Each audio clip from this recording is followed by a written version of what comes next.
Hello, everyone, and welcome to another weekend in Comics Week in Review. I'm Steve McGauley, editor-in-chief of TMStash.com, and with me is a crew of TMStash.com, Ed Garrett, Joseph Gagel, Nick Duran. What's going on, guys? Doing great. Wow, what a week. What a week. We had such a crazy week in the comic book world this week. There's so much happening. Supergirl gets cast. Apparently Fox wants to do an X-Men series. David Tennant is going to play a Marvel villain on the Netflix series. So much going on, and of course the Marvel Universe shakeup that's bound to happen later this year. So we have a ton to talk about. So without further ado, we will start with some of the lighter material. And Melissa Benoit is cast for CBS Supergirl. What do we think of this casting? If you don't know who she is, she played a girl named Marley in Fox's TV show Glee. I kind of like it. You know, the last time they cast a Glee graduate was when they put Grant Gustin in as the Flash, so I figure that's maybe a good omen. He was in Glee. Yeah, at one point. Yeah, and as a Marvel guy, I've enjoyed pretty much every comic television show that they've had out in the past couple years. So even DC's actually firing a lot better. So I'm actually looking forward to it. Yeah, even though this will be on CBS, it'll still have some of the same producing talent that's been working with Arrow and Flash. So that's another good sign for the show. I'm really looking forward to seeing what they do. And they're going to have her cast as a 24-year-old instead of the teenage version that's in the comics. And that's probably a smart move. Yeah, she's 26. She made some appearances on Homeland and The Good Wife, which Homeland's an amazing series. So she's got some credibility, and she looks the part, except for the fact that she's a brunette. But that's Hollywood. She can dye her hair. But I like it. I think it's going to be great. That was the same only issue I had with Grant Gustin playing Barry Allen, and he's managed to make me forget all about that, and I'm just enjoying how he's playing the role. So we'll see what happens here. And keeping it in the TV series, David Tennant will play a Marvel villain on Netflix. That's going to be awesome. I love David Tennant as Doctor Who. I know, Ed, you're a big Doctor Who fan. Oh, big time. Big time. So what did you think when you saw this? I'm excited to see him back doing anything right now because I think he's just a tremendous talent. So, I'm not as familiar with the Marvel villain that he's going to be playing. I think Joe and Nick can talk more about that, but I'm glad to see him coming back into TV. I can't tell you a thing about the villain he's playing. That's all Joe. You know, I'm going to have to play the same card almost. I'm not too familiar with the character, but what I do know is that this guy was in Doctor Who. Doctor Who is fairly popular. So if they got him cast for a villain, they know what they're doing. So I'm going to go with it. Like I said, I think we said, yeah, Purple Man. So I'm not. They did say in an interview or an article I read earlier that he was also a villain for Daredevil. So it'll be a good cross, I guess, villain for the whole Netflix series. So we'll probably get to see him not just in the Jessica Drew series, but maybe we'll see him in the others as well. So the new Daredevil, not the Ben Affleck Daredevil. Correct. According to The Verge, he has the power to control his victims with minds using pheromones and has had numerous run-ins with Marvel superheroes over the years. He sounds pretty B-list at most. Maybe even C. Do you know who my favorite my favorite villain yet is the fact that they've managed to make him a fairly scary villain, Rainbow Raider. On Flash. Yeah, I was like, you gotta be shitting me. You know something though? He was one of the lesser-known rogues, but in the New 52 they reimagined him as Chroma and killed him off in one issue. I wonder why. Yeah, it's an interesting concept. It was one of those super sciencey kind of things you had in the Silver Age, where everything was science, and that's how you explained everything.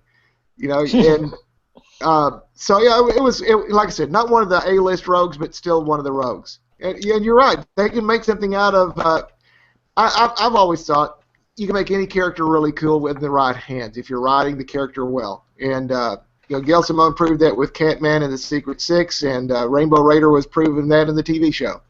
So we'll see what happens with the Purple Man.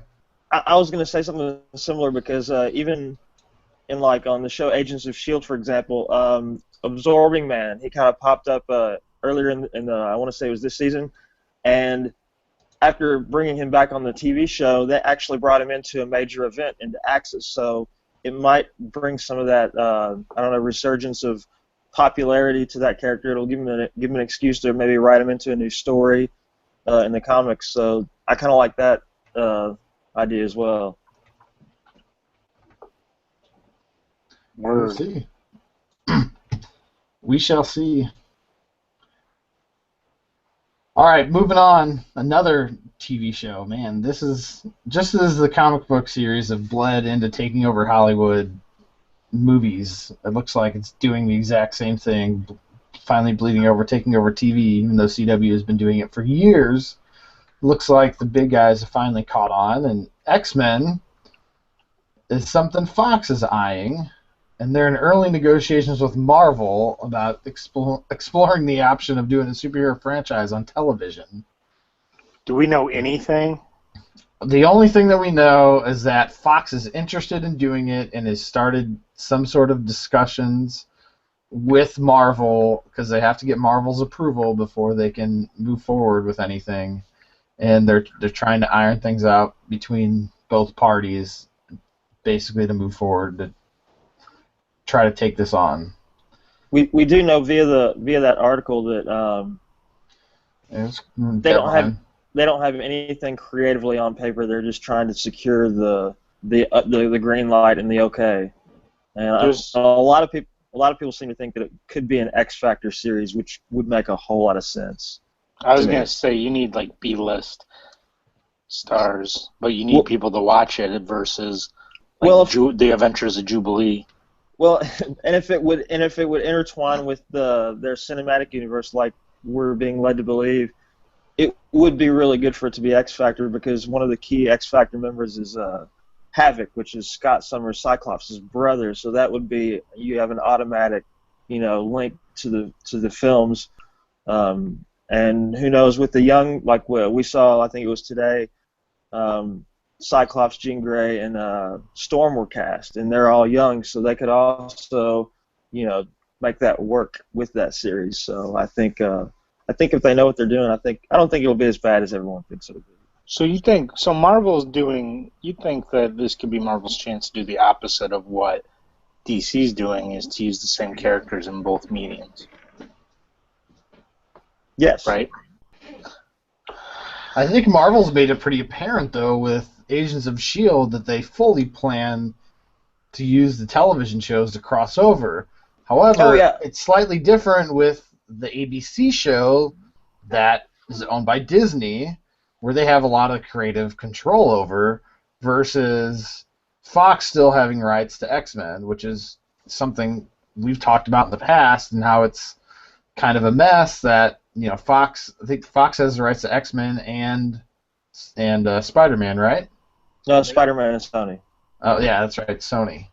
So, but having that mixed up has always kind of been a problem for all of this, especially once we start getting into these, crossover movies as we're getting, with the Avengers and stuff. So, I'm the only thing that concerns me is how that'll work, because it will be a separate entity from everything else being in the hands of the Fox. Do we know how long these contracts are? I know we talk about this all the time, but is there any end in sight? No, there's no end. Like the Sony Spider-Man one, they own as long as they're making movies. Yeah, I was gonna say, as far as I know, they have to go an X amount of time, and I don't know what that time limit is, without making a movie or anything like that. So as long as it's years. Yeah. As long as they, they could go 5 years without making a Spider-Man movie. As long as they do it with, start to say, well, we're in production at the, at the 11th hour. Oh, it's under production. So as long as they keep doing that, there's nothing that Marvel can do short of, I guess, doing what everyone thinks they're doing, and that's, like for example, the Fantastic Four. they're killing the book off. But so I mean, Marvel could really do that to them, but I don't think they're going to do that because that's kind of, to me, kind of childish, and they're making money off of it too, anyways. So. I think that's a great idea. I think they should smoke out Sony and just say we're not putting out Spider-Man if fans are going to go see. If you fans are going to go see the movies, you're never going to read a Spider-Man comic book again. I mean, I don't think they've done that well with the Spider-Man franchise as it is. I don't think they've made that much money off the latest releases. Are we talking? Yeah, because that's everyone's issue is they're already rebooting it. Yeah, which is sad. I've talked about it before. They had the perfect casting. They got a crap script. And they ran with it. And well, if they just shared, I think everyone would win almost. Instead of the old, it's my game, not your game kind of thing. Who owns rights to Deadpool? Fox, right? Yes, he's part, and he's going to be part of the cinematic universe there because I think they're slowly trying to do what Marvel's doing because, interesting enough, Simon Kinberg, I believe, is their head guy, and he used to be the head guy at Marvel before Kevin Feige took over. So they're kind of like, I guess in competition now, more or less, in that respect. It's going to be interesting to see how this all plays out. I mean, politically, it's an absolute mess. This is a disaster from a political standpoint. But I mean, I think Marvel obviously has some creative control because Fox is having to get permission to do this show. So, if anything, that's good to some degree to see. But obviously, they're not going to have creative control over the property going forward if they do move forward with the TV show. That's if. We don't even know if they'll go forward with anything. It might all fall through. But you'd have to think that Fox is looking at the success of Gotham and thinking, yep, let's keep moving forward with this because we come up with all these crazy ideas get pitched to us every year for crappy television shows, and they come on and we cancel them. After we've invested all this money, why don't we just invest a bunch of money into a comic book series that's going to work because the fan base is getting larger. And Gotham was good tonight too.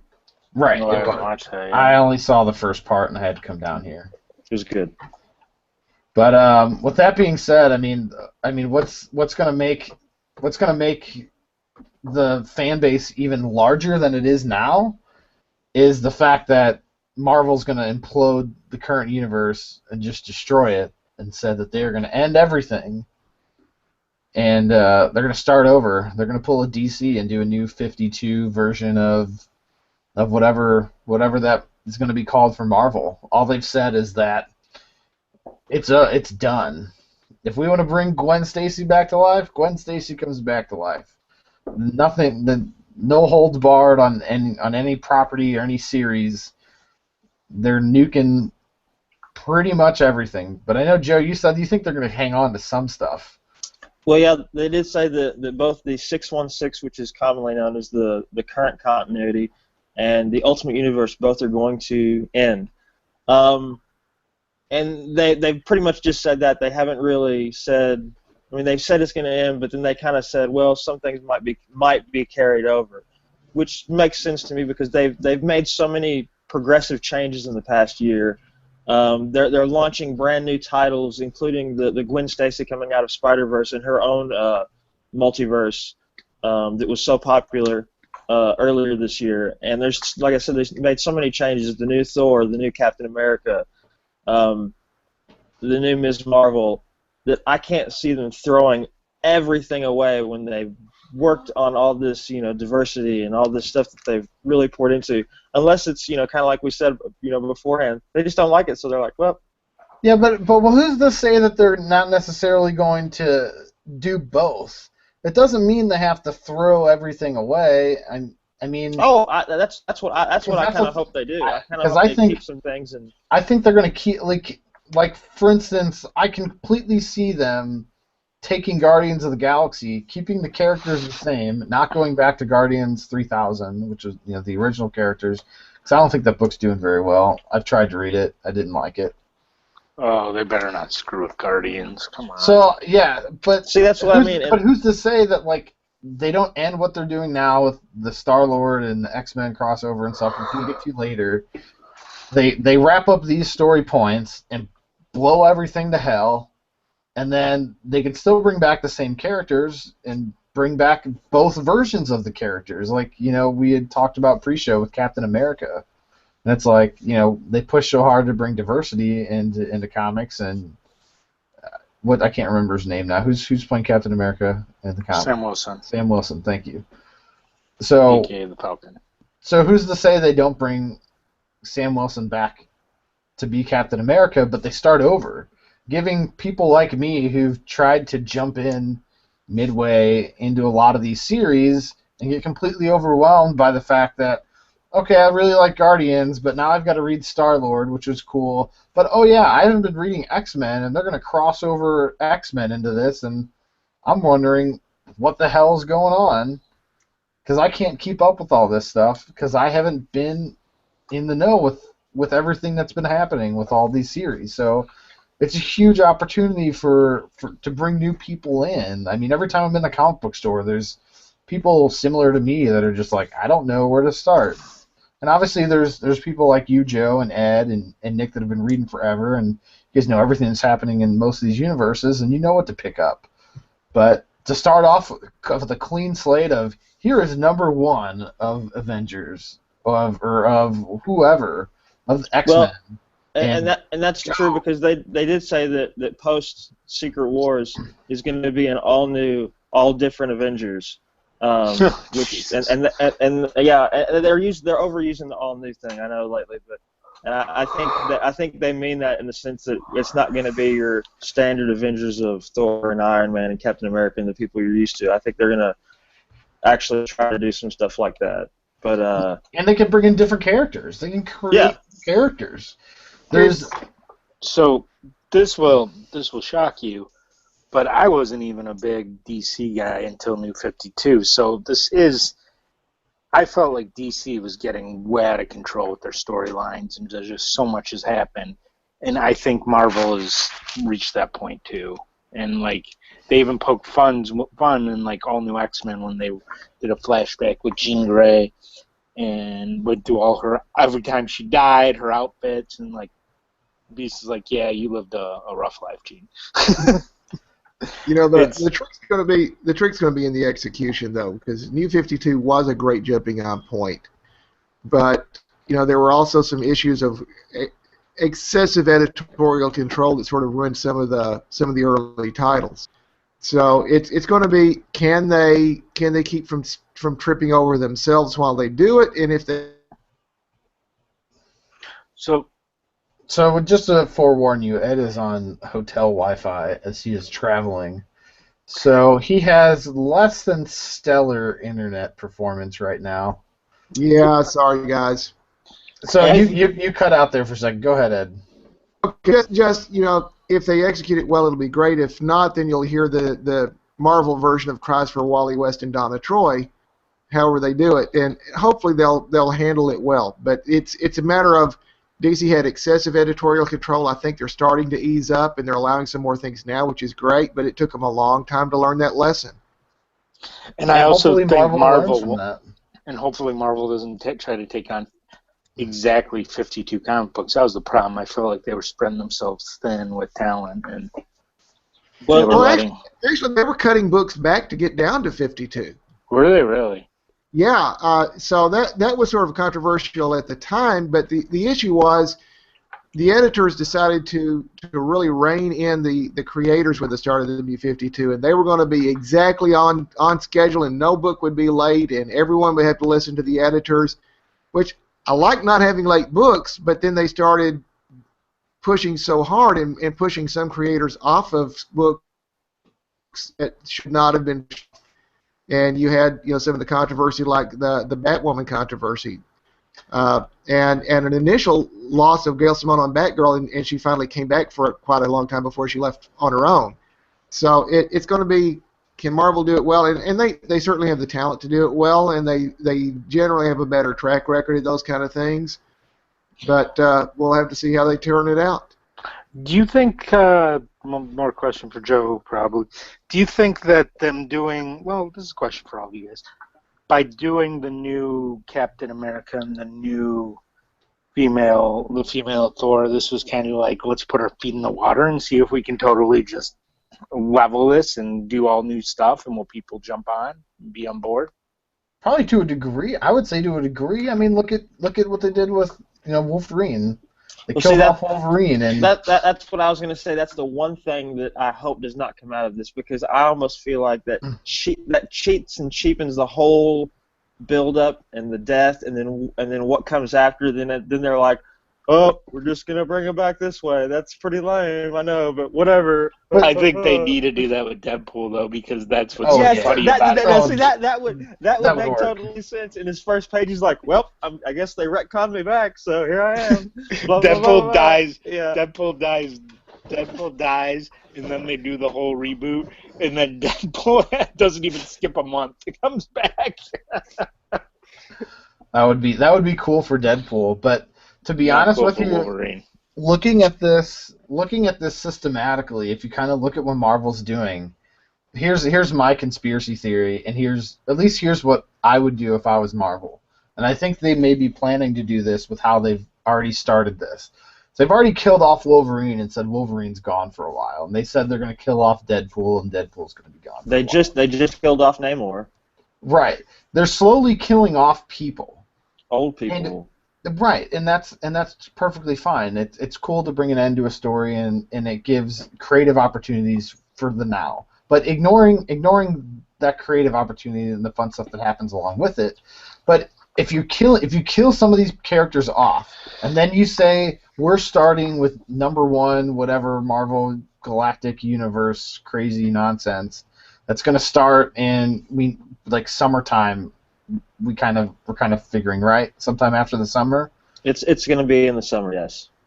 And so when that happens, they've already killed off some characters. There's nothing that says they have to bring those characters back right away.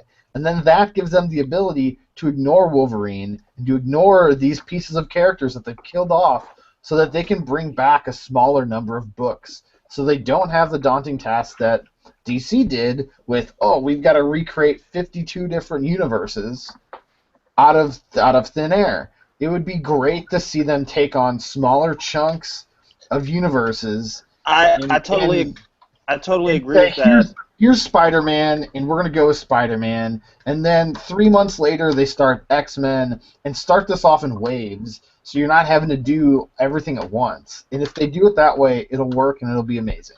I do kind of hope they do it in that sense, because I do feel like, and we've talked about this before, especially with Nick, how right now there's like 3 or 4 different Avenger titles. There's 3 or 4 different X-Men titles. There's getting ready to be, a couple more Spider-Man character books. And I kind of feel like in some cases, you've got too many Avenger titles. You've got too many X-Men titles. You need to consolidate these down, like you were saying, Stephen, to 1 or 2 titles, and that's it. And it won't water down the product, I feel, because I feel like personally, as a huge X-Men fan, too many books.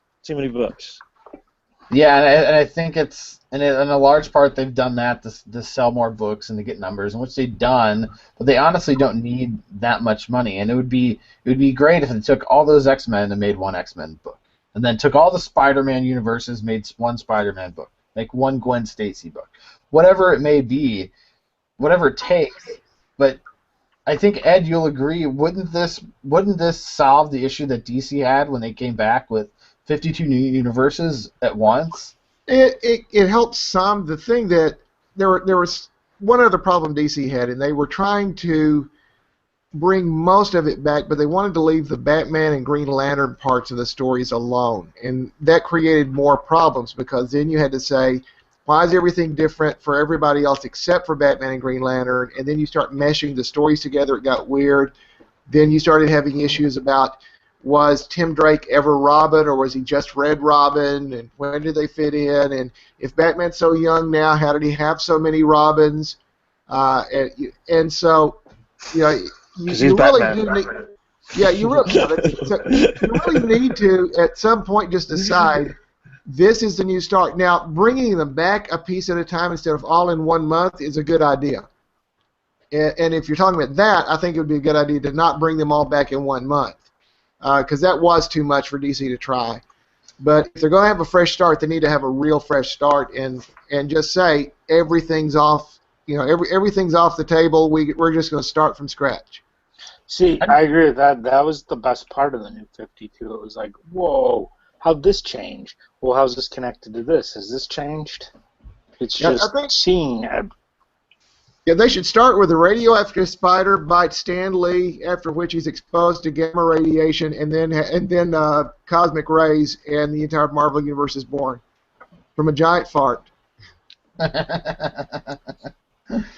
That's my story. I'm sticking to it. You can't really with the Spider-Verse right now. You really can't surprise anyone with any kind of alternative, alter-world Spider-Man you go with. They're doing some real weird, wacky stuff. That's why I never got into it.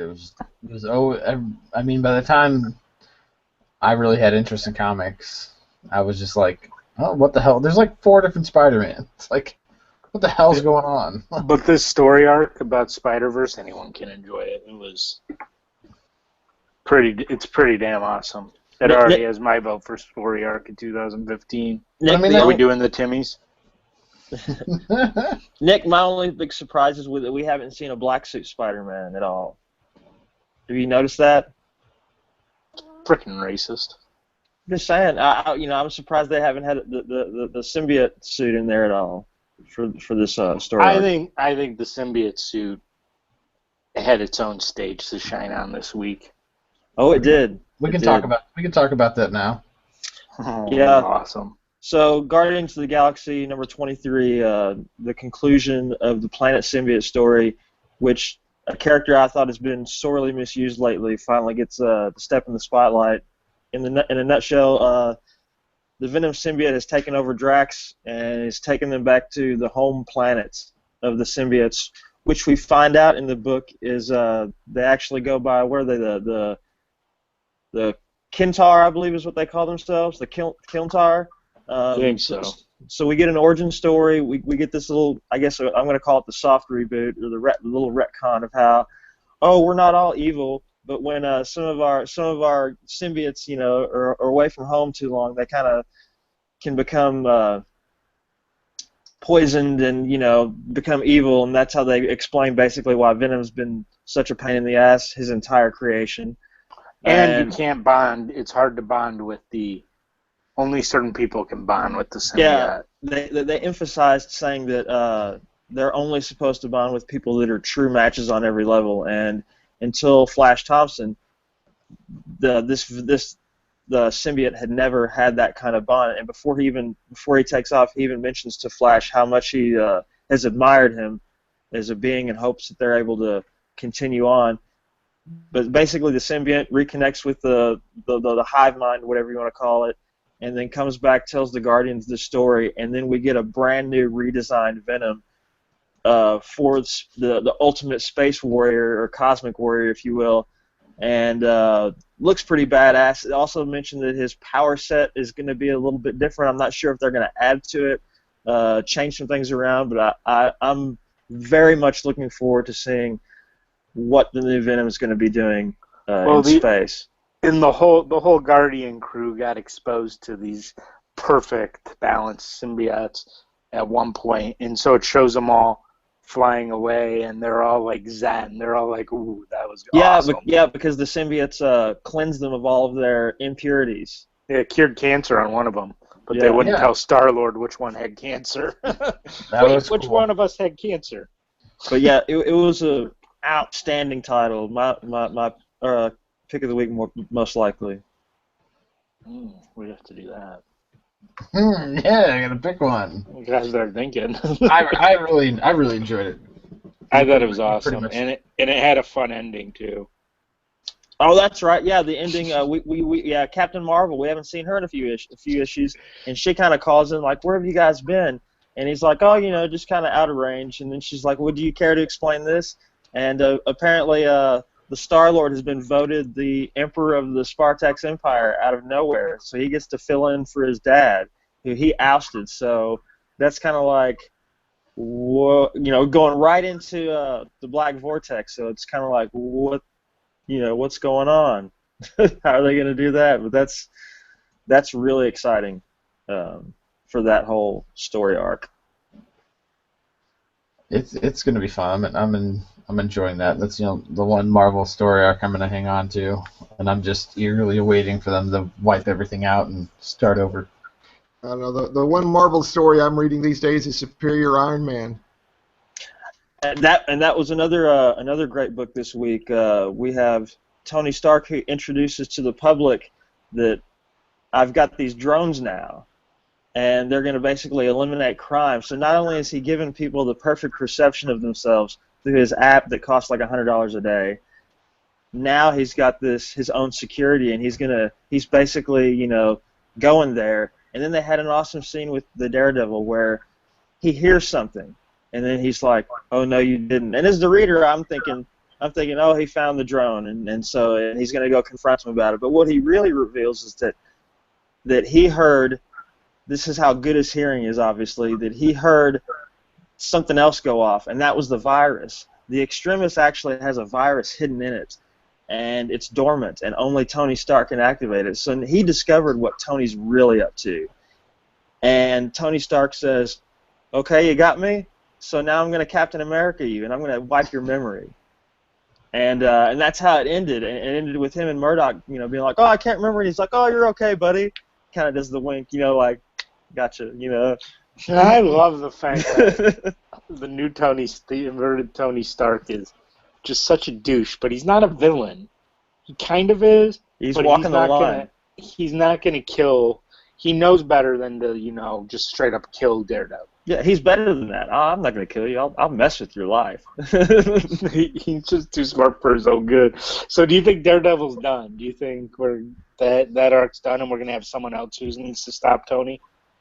I'm going to say maybe because they did that if you read that in the Illuminati part of the New Avengers, they did that to Captain America, and his memory eventually came back, and then he basically went all out war. So I could see them doing something similar to that, but with this once again with this whole Secret Wars thing looming over us, doesn't matter, So I don't know. We'll have to find out because I'm going to follow that series as long as it stays as good as it is. So who's a match for who? Ed and Joe, who's a match for Superior Iron Man? I think it has to be someone like Chala or Reed Richards. I think you need someone very bright. You need someone who's like Chala, someone he just killed Namor, so you got to have someone with the moxie to go up against Stark and say, if you don't stop this, I'm going to take you out. I'm going to take you out permanently. And like you said, Nick, it's got to be somebody smart too, because Tony Stark is smart. What would be neat is, and this, maybe I'm calling it a little too soon, but what if after all the Secret War stuff, the Superior Spider-Man is brought back, and then we have Superior versus Superior? Now that would be a neat little showdown. As far as the intellect minds go. Ooh. Yeah, he knows something's up. Was that 2 weeks ago, The Amazing Spider-Man?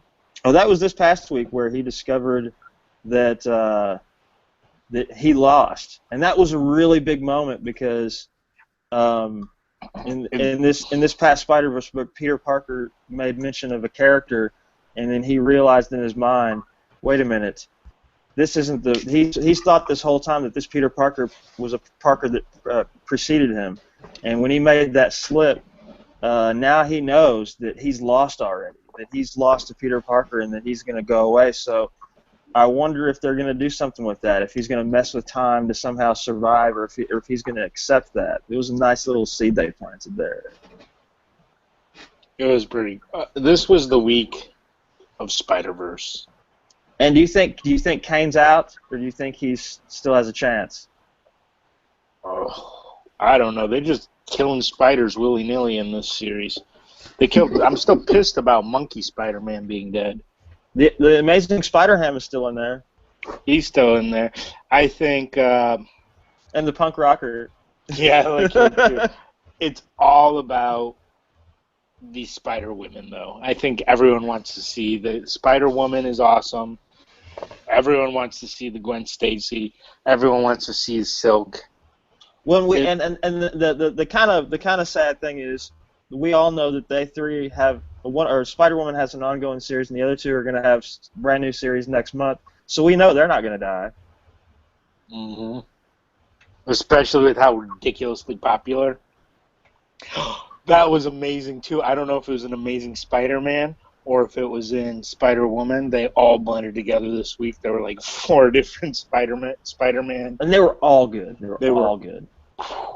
Where do they go? I kind of like I'm starting to like the hooded Spider-Girl. Everyone likes the hooded Spider-Girl, so that was kind of a joke about how popular and well received she is with the public. And that one inheritor, I called this back in the beginning of it, the inheritor that they recruited, that's been with the diving helmet. Yeah, dumbest looking bad guy in Marvel Universe. But I think he's going to help him turn the tide because he's one of them. Yeah, you knew something was up because they brought him in and then kind of disappeared.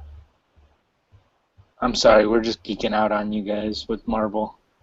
And the only 2 other things I have as little footnotes is anyone who read the Fantastic Four, that series is closing, and it ended with a really cool notion of a bring back of a character from the 90s called Sleepwalker. That was a neat little thing for me. And in the Magneto book, which was the first real Fallout issue from Axis, he goes back to Genosha, and they really make you think that he's going to just level S.H.I.E.L.D., but then he turns himself in. So that was kind of a... Yeah, he's either got something up his sleeve or he's turning into the next Charles Xavier. Who knows? He was losing his damn marbles, though. He was, They fooled me. I thought he was going to... Oh, yeah, I thought he was going to go 90s Magneto on him. That would have been awesome. Or Ultimate X-Men Magneto. That guy was scary when he almost killed the president. What a series that you don't really talk about. I don't know if you read it, Joe, but a series that I think might be underrated. Black Widow. I really enjoy Black Widow, and I think the art is just phenomenal. I've read a few issues of it, and it is pretty good. She's Lady Punisher. She really is. She kicks ass and takes names. She has a list of people she's going after right now. That's all I got. That's all you got? Maverick has a couple things he wants to add. Hey! Maverick, what you have to add? He said he's going to hang out here and then wake me up. Yeah. Well, for audio listeners, that is Maverick the cat who has joined the show. But that's all I got this week from Marvel. I'll have a list for this next week later on. And anything as exciting as what's happening in the Marvel world happened in the DC world this week? And we have a frozen Ed. I'm going to answer that for him. Here we go. No, there we go. Yeah, sorry guys. I'll answer that for him. DC has been sucking wind lately, in my opinion. And I watched the DC Corner this week, and Ed and Will both agree that DC's sucking air right now. Unfortunately, you're right. They're on cruise control right now. The Batman Eternal was pretty good with Harper Row in action as Blue. Batman Superman is pretty good with the Kandorian threat being revealed as being behind what's been attacking Superman's friends. Future's End let you see 52 still stay alive, which I'm glad, but it was a little contrived. The art in that was really different than what it used to be. It was. It was a little more cartoony, but I enjoyed it. I thought it was a pretty good series, and I like the fact that now we have Batman, Batman Beyond, Batman Joker, and Baby Batman Tim Drake. All of them are...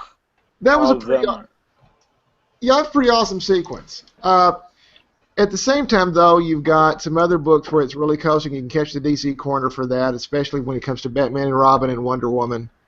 But yeah, DC's on a coast right now. They're on cruise control waiting for Convergence. And we still have 2 or 3 more months before we get to Convergence, so I hope they decide to pick up the pace. We do have some books coming out this week that are better than that, particularly Gotham Academy. But for a lot of DC right now, they're just sort of in a holding pattern. Hey, Will doesn't happen to like Gotham Academy, does he? Yeah, actually he does. And you'll be able to guess that if you see DC Corner. He was on a rant. Oh, we had fun with that. I got to tell you, that was a good one. The other thing is we had fun because there were 2 books that featured dream sequences, so we had our own dream sequences in there, including one rather bizarre one, including that featured a King DDD plush doll. If anybody ever played the Kirby video games, you know what I'm talking about with King DDD. But yeah, it was a lot of fun to put together. So just check it out. It'll be cool. While I've got some audio, let me tell you a little bit about upcoming books because I don't know how long I'll have any connection here. You will have the weeklies coming out: Batman Eternal, World's End, Future's End. But the odd, different Bat books are out. Arkham Manor, Gotham Academy, which is fantastic. Gotham by Midnight, which Will and I sort of disagree on. I'm a big fan of Ben Templesmith's art. Harley Quinn comes out, but the Multiversity Guidebook comes out. This is going to be the book that sort of explains all the different 52 worlds and all their different characters. I'm looking forward to that. And The Flash comes out, issue number 38. Is it okay if I go ahead and hit some indies that are coming out too while I'm at it? Get after it. Okay. Dynamite is celebrating the 100th anniversary of King Features Syndicate. And for those of you who still remember what a newspaper is, King Features really brought comics to the newspapers and sort of the ancestor of comic books. They're putting out some different series starting this week. Each set up with the word King on them, but there's a different Flash Gordon, Phantom. They'll have some other classic comic strip characters brought to life again in comic books. And they look to be pretty good. Damnation of Charlie Wormwood comes out, and I'm a huge fan of that book. If you haven't checked it out, check it out. Turok is also out. IDW has Doberman from Darby Pop out there, and I know Nick is a big fan of that. Image has several books out from Matt Fraction and Kelly Sue DeConnick, including Sex Criminals, Casanova, Bitch Planet, which is a fairly new book. It's the second issue out. There's a book called Dying and the Dead that's really good, and Rasputin number 4 is out. Dark Horse has Captain Midnight, Conan, and Tomb Raider. Boom has Munchkin number 1, which is based off the card game. Evil Empire 10, and a kid's book called Abigail and the Snowman that's just absolutely delightful. And then Valiant has Quantum and Woody Must Die. They've been creating, that's the world's worst superhero team. I guess someone's finally decided to try to take them out. Unity 14 and Exo Man of War 34. So this week should be a really good week for comics, and even a couple of really good comics from DC. I'm looking forward to the Multiversity Guidebook and to Flash and to the weeklies, and also Gotham Academy and Gotham by Midnight. We'll see what comes out of those. So, I don't want to backtrack, but we skipped Justice League was pretty good this week. Oh, you're right, because Batman catches the Amazo virus. And now the clock is on, and we're trying to find out more about this, but we're also finding out that this Amazo virus has been tried on Superman a long time ago by Lex, and it didn't work. A fact he conveniently forgot to mention until now, which might have helped them try to stop the virus sooner if he told them. So we wonder how long Lex is going to keep his standing with the Justice League.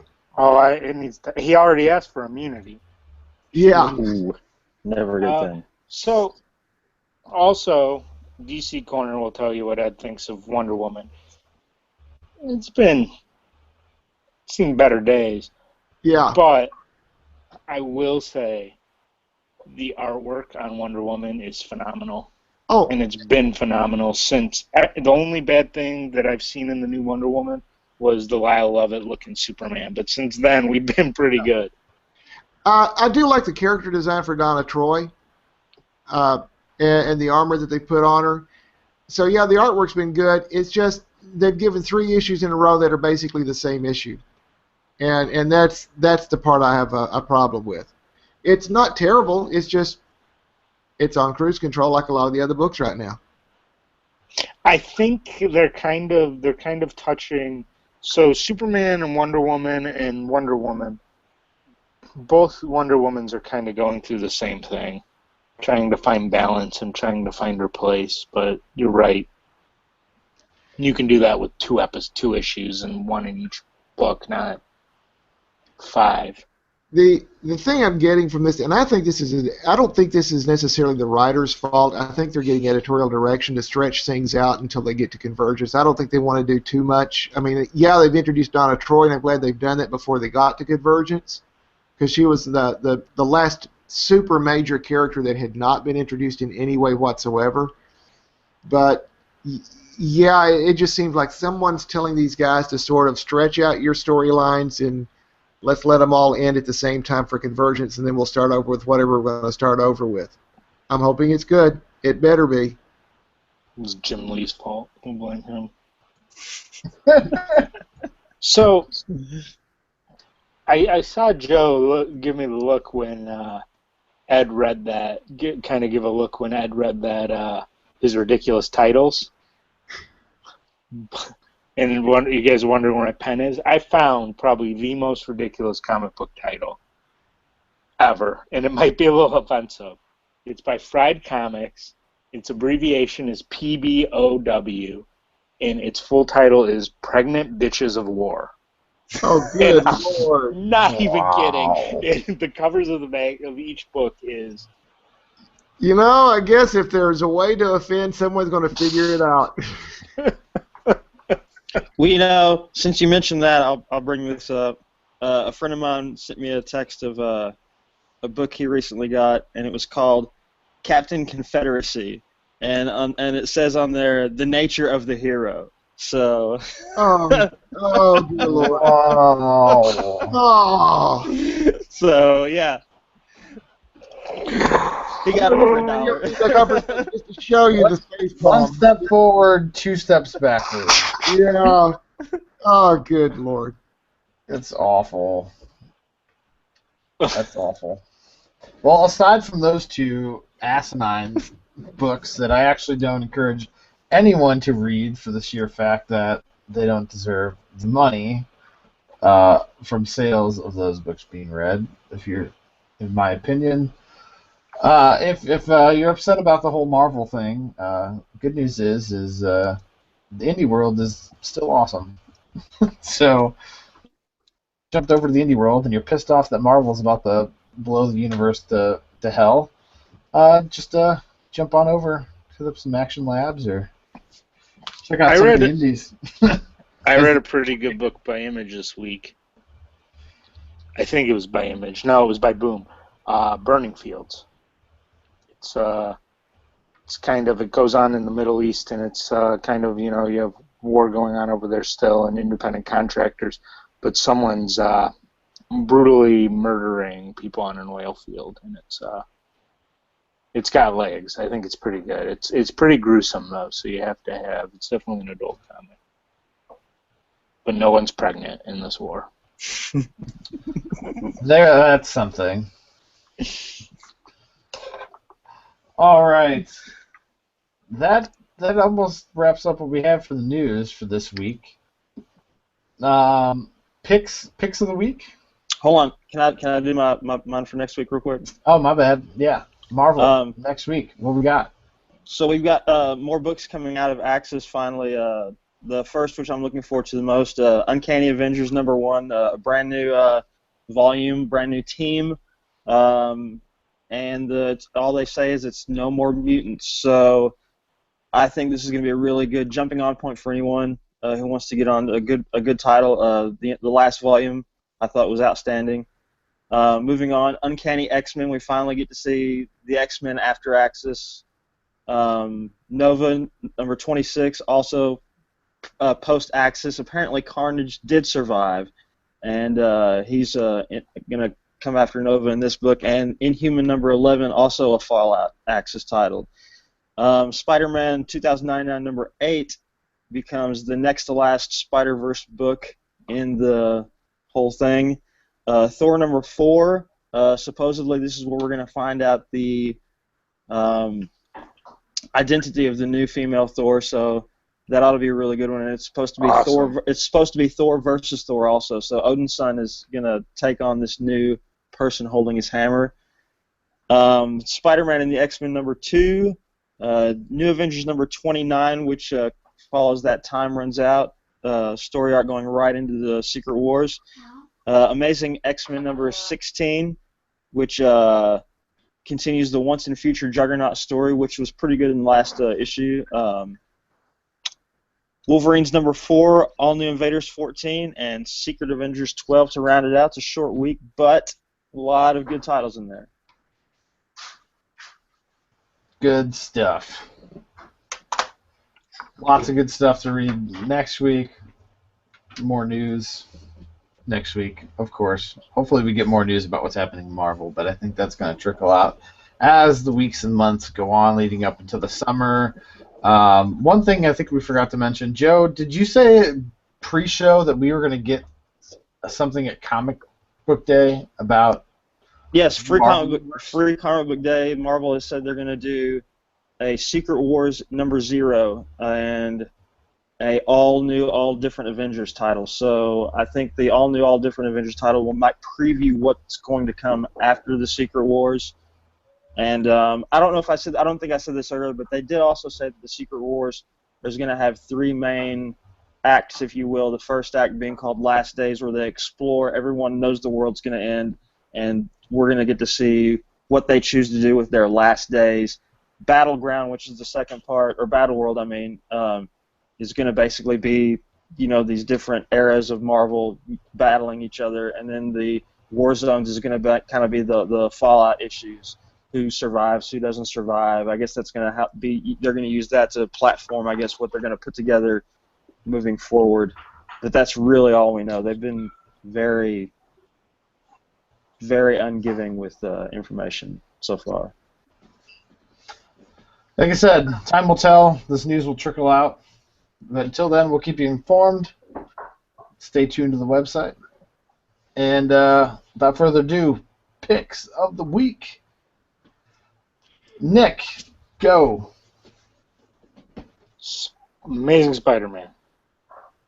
Or Spider-Woman. Man or woman? Your choice. Spider-Woman. Spider-Woman. I enjoyed 3 ladies. Joe, I think I know what your pick's going to be, so... Guardians of the Galaxy. I love the new Venom, and I can't wait to see what they do with it. I hope he survives the Secret Wars.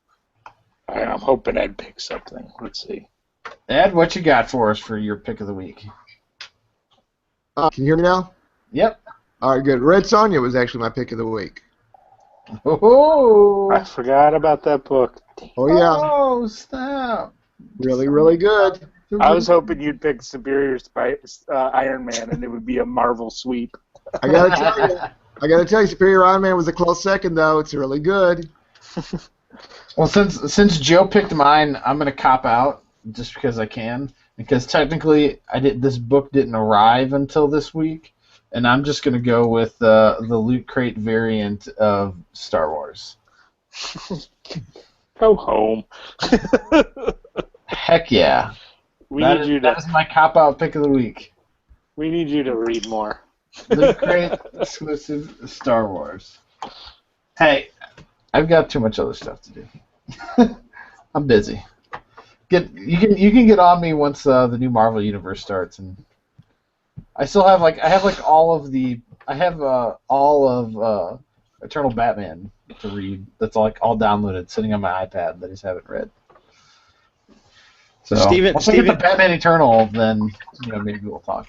Steven, if you're not getting Legendary Star-Lord, start getting it because that's going to be part of that Black Vortex crossover. And it's been good on its own, to be honest. I'm gonna have to go grab it digitally. Do we get any? The comic book store's going out of business, so it's rough. It's rough here in St. Louis for comic book stores, apparently. How about are we doing skips today? Yeah, we could do skips. What we got? Make it quick, because we're hitting our breaking point here. I could skip Wonder Woman 38 only because you can buy Wonder Woman 37 or Wonder Woman 36 and you're reading the same story. I can skip Batman and his creepy little ward, Batman and Robin. He is just stupid. That would be my next pick for a skip as well. You're right. He had his little island. It was the island of Dr. Moreau.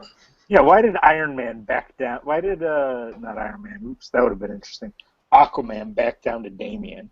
Yeah, he's got superpowers, but Aquaman's got superpowers.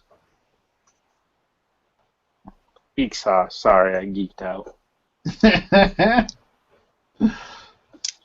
Joe? I'm gonna cop out on this one because I'm gonna be honest. Every book I read was good. I didn't read a bad book, so I can't really say there was a bad one.